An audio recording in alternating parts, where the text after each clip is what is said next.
Perhatikan, di antara begitu luasnya alam semesta, di antara begitu besarnya alam semesta, ada satu makhluk kecil.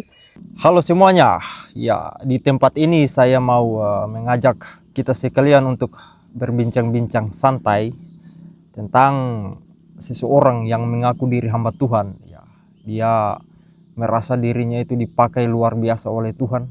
Dia seakan-akan mempunyai karunia mujizat dari Tuhan, ya mujizat kesembuhan, dan mempunyai karunia rohani. Ya, jadi akhir-akhir ini orang itu mulai viral, ya mulai terkenal namanya di mana-mana karena mujizat kesembuhan yang dia lakukan. Ya, jadi dia menyembuhkan itu dengan menggunakan nama Yesus, ya. Dalam nama Yesus, dalam nama Yesus. Tetapi orang ini secara terang-terangan pada saat kebaktian, karena dia memimpin kebaktian, orang ini menolak doktrin Tritunggal, ya. Dan bahkan dia membuat argumen atau statement yang seakan-akan doktrin Tritunggal itu adalah kesesatan. Ya, sebenarnya sudah banyak yang menanggapi orang ini, tetapi pada saat ini saya akan menunjukkan satu hal yang unik kepada kita sekalian di dalam menanggapi orang ini. Dan untuk itu saya akan tampilkan video orang ini. Bagi yang sudah nonton boleh di skip bagian itu, ya bagi yang belum nonton ya silakan disimak baik-baik berikut videonya. Jadi Tuhan itu satu atau lebih? Satu. Pribadinya satu atau lebih? Satu. Bagaimana dengan keyakinan banyak orang Kristen Tuhan itu punya tiga kepribadian? Salah. Puji Tuhan. Haleluya. Bagaimana dengan keyakinan yang bilang Tuhan itu tiga tapi dalam satu kesatuan? Haleluya. Allah Bapa beda, Allah Anak beda, Allah Roh Kudus beda. Tapi mereka tiga dalam satu kesatuan. Ini tidak ada di Alkitab tentunya. Ini buatan-buatan mereka. Nggak ada di Alkitab yang begituan. Tapi inilah keyakinan 70% orang Indonesia, bahkan mungkin hampir seluruh bumi. Karena ini dicipta tahun 325. Terjadi pertumpahan darah. Penyembah-penyembah Allah yang esa dibunuhin. Jadi hari ini saudara, kalau mau mengenal Tuhan, engkau harus berubah paradigma. Tuhan itu tidak mungkin lebih dari satu. Tuhan itu harus satu. Tuhan itu harus esa. Itu sebabnya banyak orang Kristen mualaf. Banyak yang mualaf. Ya, sayang nggak saya siapkan tampilan yang mualaf-mualaf. Mereka mualaf. Jadi Kristen jadi Islam. Kenapa? Ketika dipertanyakan itu, Tuhanmu tiga ya? Satu. Allah Bapa siapa? Beda. Allah Anak beda. Allah Roh Kudus beda. Tapi tetap satu. Tak bisa. Haleluya. Saya menjelaskan ini gampang, makanya dengar baik-baik. Sebenarnya simple. Haleluya. Haleluya. Haleluya. Ya, ini nubuatan untuk Yesus. Dan Yesus juga sudah dinubuatkan di dalam Yesaya. Yesaya 9 ayat 5 misalnya. Misalnya Yesaya 9 ayat 5. Coba. 3, 2, 1. Sebab seorang anak kalau bertanya ada yang jauhnya dan namanya Yesus orang nasihat ajaib orang yang perkasa Bapa yang kekal dan damai. Saudara kasih Yesaya ini adalah orang Yahudi asli. Haram hukumnya mengatakan ya bahwa manusia itu Allah. Tapi dalam nubuatan dia, Allah itu lahir, dia bilang. Sebab seorang anak telah lahir. Itu dia bernubuat akan datangnya Yesus tadi. Untuk kita, seorang putra diberikan untuk kita. Lambang pemerintahan ada di atas bahunya. Dan namanya disebut orang penasihat Allah Bapa yang ke Raja Damai. Haleluya. Apakah ini ada 4? Yang lahir 4 atau 1? 1. Kenapa ini 4? Penasihat ajaib, Allah yang perkasa, Bapa yang kekal, Raja Damai. Haleluya. Ini hanya gelar dia untuk membuktikan dia itu Tuhan yang datang ke bumi mengambil rupa manusia. Penasihat ajaib, oke. Itu belum terjadi problem. Ya, Allah yang perkasa itu problem. Masa manusia Allah yang perkasa? Masa manusia yang lahir dibilang Allah perkasa? Bapa yang kekal. Itu problem lagi. Karena nggak ada Bapa yang kekal. Haleluya. Semua Bapa yang keturunan Adam dan Hawa semua pasti mati. Bapa yang kekal itu ya Tuhan doang. Nggak ada lain. Itu dalam pemahaman orang Yahudi. Makanya saudara orang Yahudi berkata, saudara yang saya kasih, di dalam Yohanes 8 dan 41, Bapa kami itu adalah Allah. Di dalam kitab Mazmur dikatakan bahwa langit itu menceritakan kemuliaan Allah. Dan pada kesempatan kali ini saya akan menunjukkan Allah Tritunggal itu seperti apa melalui yang ada di atas saya ini, yaitu langit. Ya, maksudnya bagaimana? Untuk itu saya harap kita menyaksikan sampai selesai agar kita tidak salah paham. Nah, bumi kita ini luas atau kecil? Ya, kalau kita melihat data ilmiah, luas dari bumi kita ini adalah 510 juta kilometer persegi, ya 510 juta kilometer persegi, dan itu sangat luas ya.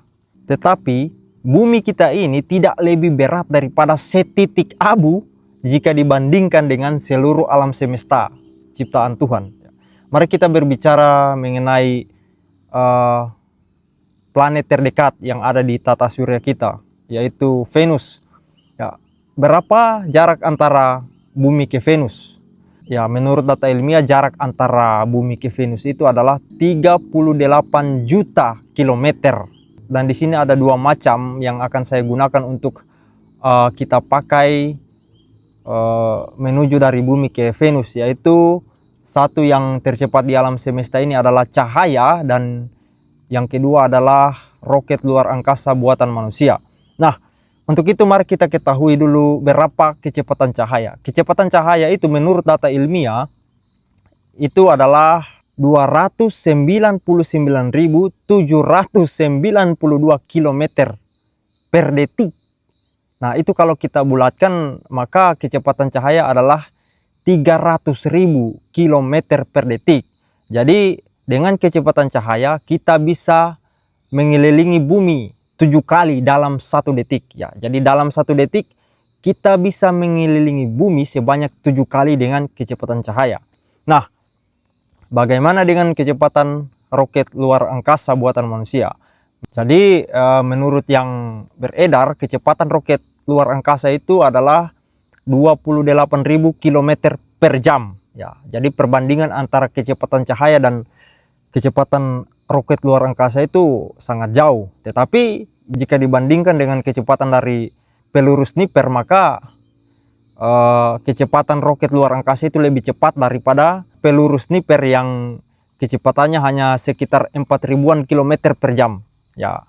Nah, jika kita menggunakan kecepatan cahaya, maka kita membutuhkan waktu kurang dari 2 menit dari bumi untuk mencapai Venus. Ya, itu dia. Tetapi kalau kita menggunakan roket luar angkasa buatan manusia, maka kita membutuhkan waktu sekitar kurang lebih 3-5 bulan dari bumi untuk mencapai Venus.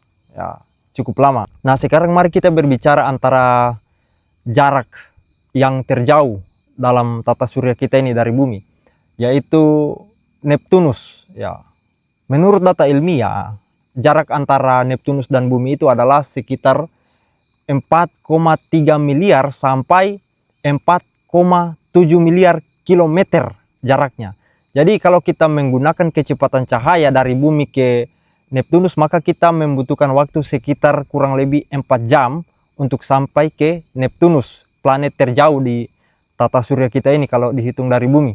Dan kalau kita menggunakan roket luar angkasa untuk mencapai Neptunus, maka kita membutuhkan waktu kurang lebih 10 sampai 15 tahun untuk sampai ke Neptunus. Ya. Jadi apakah itu sudah selesai?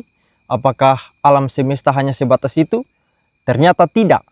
Masih ada di atasnya yang namanya galaksi. Jadi kita ini tinggal di sebuah galaksi yang namanya galaksi Bima Sakti, di mana di dalam galaksi ini ada miliaran planet, ya, sangat banyak. Menurut data ilmiah, lebar galaksi kita ini dari ujung ke ujung itu memiliki lebar yang tidak main-main, ya. Dia kalau kita menggunakan kecepatan cahaya, maka kita membutuhkan waktu sebanyak 100.000 sampai 120.000 tahun kecepatan cahaya. Ya, 100.000 tahun kecepatan cahaya itu untuk mencapai ujung ke ujung daripada galaksi kita ini, galaksi Bima Sakti. Dan kalau kita menggunakan roket luar angkasa, maka kita membutuhkan waktu sekitar 1 miliar tahun atau bahkan lebih untuk bisa mencapai ujung ke ujung daripada galaksi Bima Sakti kita ini. Jadi sangat luas, ya, sangat luas. Dan apakah cukup sampai di sini? Ternyata tidak. Ternyata menurut penelitian ada banyak galaksi di alam semesta ini, ya. Ada banyak galaksi, dan satu galaksi terdekat dari galaksi Bima Sakti kita ini adalah namanya Andromeda Galaksi. Dan jarak dari bumi ke Andromeda Galaksi itu tidak main-main, ya. Jika menggunakan kecepatan cahaya, kita membutuhkan waktu sekitar 2,5 juta tahun kecepatan cahaya, ya. 2,5 juta tahun kecepatan cahaya untuk bisa mencapai Andromeda Galaksi. Bagaimana dengan ketika kita menggunakan roket luar angkasa buatan manusia, jika kita menggunakan roket luar angkasa, maka kita membutuhkan waktu sekitar 100 miliar tahun untuk bisa sampai ke Andromeda galaksi. Ya. Dan itu sudah melewati usia dari alam semesta ini, ya. Karena menurut data ilmiah, usia dari alam semesta kita ini adalah 13,8 miliar tahun. Ya. Nah, bagaimana dengan usia bumi? Ya, kalau kita berbicara dengan usia bumi ini, terutama dari teologi Kristen Reformed, ini ada beberapa pandangan, ya. Ada pandangan Old Earth atau bumi tua dan bumi muda. Saya berpegang di pandangan mana? Ya, saya untuk saat ini karena posisi kita masih spekulatif, belum ada yang pasti. Saya bisa menerima kedua pandangan itu. Ada yang berpandangan kalau usia bumi kita ini sekitar 6.000-an sampai 10.000 tahun.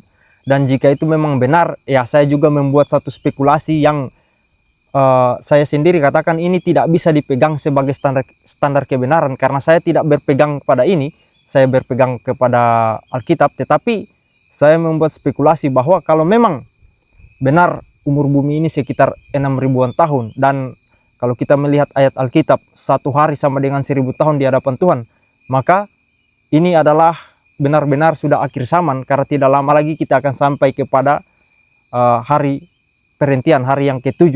Ya. Tapi ini cuma spekulasi penafsiran yang tidak bisa dibuktikan kebenarannya. Ya. Cukup kita berpegang kepada Alkitab saja.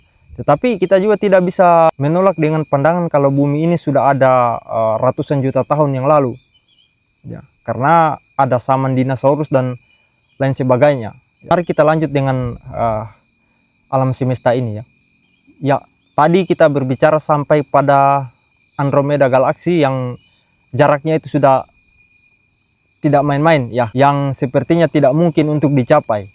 Nah, apakah selesai sampai situ? Tidak, ternyata masih ada yang namanya Virgo Cluster. Virgo Cluster ini adalah gugus-gugus galaksi atau tempat galaksi-galaksi itu berkumpul. Ternyata masih ada ribuan galaksi. Di dalam Virgo Cluster itu ada sekitar 2.000-an galaksi. Luar biasa, bayangkan itu, ya. Dan ternyata masih ada di atasnya, yaitu Virgo Super Cluster, ya. Dan Virgo Super Cluster ini adalah tempat Virgo Cluster atau gugus-gugus itu, gugus-gugus galaksi itu berkumpul. Dan di dalamnya ada sekitar 10.000 sampai 30.000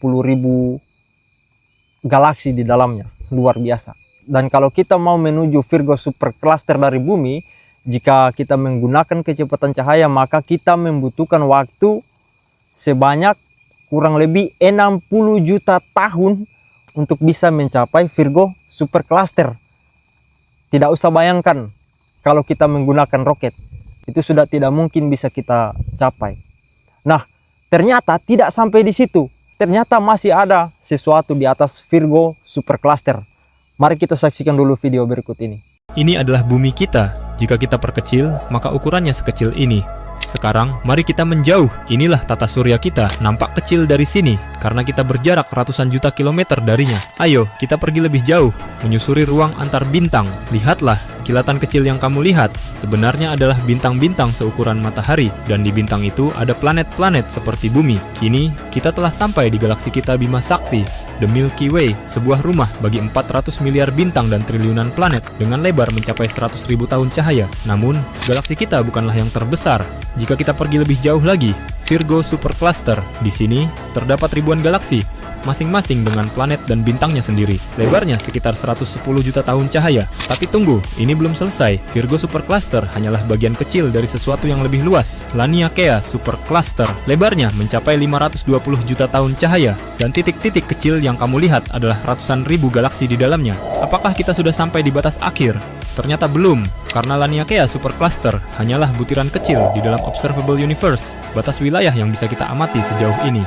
Namun, banyak ilmuwan yang menduga bahwa di luar sana ada alam semesta lain. Ya, artinya apa? Ya, artinya kalau alam semesta yang diciptakan itu begitu luasnya, bagaimana dengan Sang Pencipta yang melampaui semua itu? Kalau alam semesta saja tidak bisa kita pahami secara utuh, bagaimana dengan pencipta yang melampaui semuanya itu? Maka tidak boleh ada orang yang datang berkata, oh saya hamba Tuhan, ya, saya bisa menjelaskan Allah itu dengan gampang, enak saja, ya. Allah itu satu pribadi. No, Allah itu unik. Dan menurut iman saya, ya, hanya Alkitab yang bisa menjelaskan Allah dengan benar. Kita memang tidak bisa memahami Allah dengan sempurna, tetapi kita bisa memahami Allah dengan benar, dan itu hanya Alkitab satu-satunya yang menjelaskan itu. Allah itu beda dari yang lain. Allah itu tidak sama dengan ciptaan karena dia pencipta. Allah itu unik. Bahkan untuk kita pikirkan pun itu tidak gampang. Itu menguras pikiran kita, menguras tenaga kita. Hanya untuk memikirkan Allah. Saking besarnya Allah, saking mulianya Allah itu. Ya. Alkitab katakan, Allah adalah kasih. Kita mungkin bisa berkata, pendeta mengasihi, tetapi kita tidak bisa katakan sang pendeta A adalah kasih. Ya. Tetapi Alkitab mengatakan Allah adalah kasih. Karena Allah itu unik. Allah itu Tritunggal. Allah itu bukan satu pribadi, tetapi dia memiliki 3 pribadi satu hakikat. Itulah keunikan Allah. Hanya Alkitab yang bisa menjelaskan Allah secara benar. Bagaimana mungkin seseorang yang mengaku diri Kristen lalu dia berbicara Allah itu hanya satu pribadi, sementara Alkitab menunjukkan beberapa ayat yang menyatakan Allah itu adalah 3 pribadi satu hakikat.